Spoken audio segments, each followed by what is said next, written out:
Ladies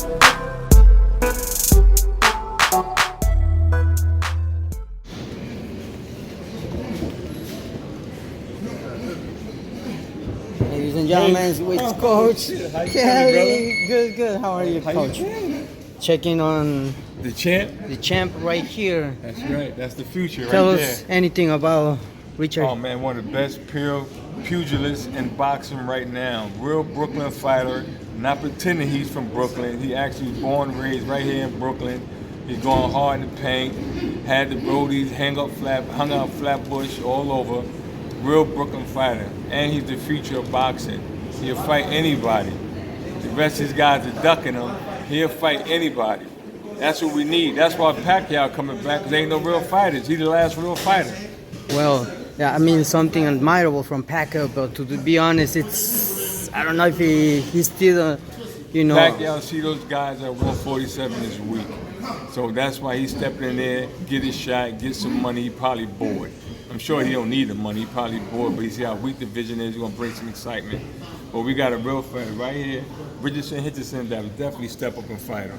I can tell you that he's ready for anything. And I mean, first of all, we have seen Richard Hitchins from a long way. Can you tell us a little bit of him, like how much he has grown in the sport of boxing? Yeah, I remember him when he was like 12, 13 years old. Sometimes we should drive him to the fights. You know what I mean? When I had extra tickets, I had to pick them up at Flatbush, him and one of his partners, and drive him to the fights. I remember when he went and sold chocolate on the trains to go to a tournament. Once he did that, I knew he was going to be a superstar and a world champion. That takes real determination to do. Not every fighter going to go on the train and sell chocolate to get somewhere. When the gym that he was working with, I don't know if they couldn't afford to pay for him to go or what their financial situation was, but he took the initiative and went and did it himself. That's real determination and vision. So once he did that, I knew he was going to be a world champion. And I agree with you, Coach, because really inspiring. I mean, as you mentioned, going out there selling, whatever he had to, like, in order to purchase, I guess, shoes, ropes, exactly. Any equipment for boxing. That's a lot of determination, sacrifice. That's there you right. Go, and the hunger. And with more importantly, his desire to feed his family from poverty and from the inner city. It don't get no better than that.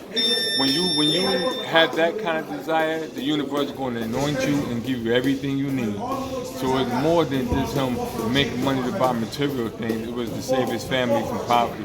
And I love guys like that. I love stories like that. Me too. I mean, I'm one of the guys that sometimes I feel like those stories are like, we should make movies of that, because exactly. This is a true story event. And congrats to Richard Hitchins. I mean, a long way.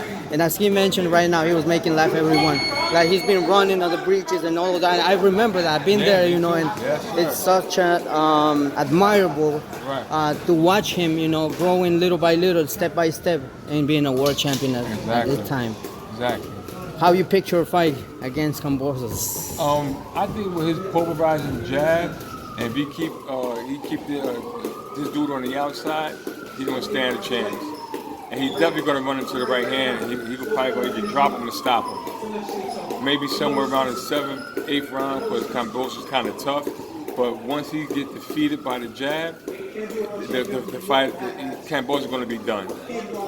I'm basically looking forward to watch this fight, and eventually, I mean, I know he's been calling, those names that eventually you just mentioned. They're docking him, and I guess they docking him for a reason. Of course. They see something. When you got a pure pugilistic boxer, and he has a great coach in Lenny, and he has a great team around him, and he doesn't drink, he doesn't party, he's not hanging out with a whole bunch of people, causing chaos. When you got that kind of focus and determination, and you're really a skillful fighter, they're all going to duck you. They're going to pick the weakest one in the camp and try to fight that dude, or the weakest one in the top 10. But when you got a real fighter, everybody's going to run. But actually, look at him. Look at his body. He looks like Thomas Hearns.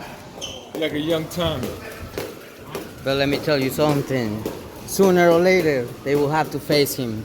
If he continue winning on that. If they want the real bag, they got to come through Richardson.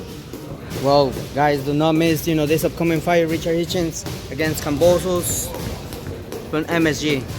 Thank you, Coach Kelly. You're welcome, brother.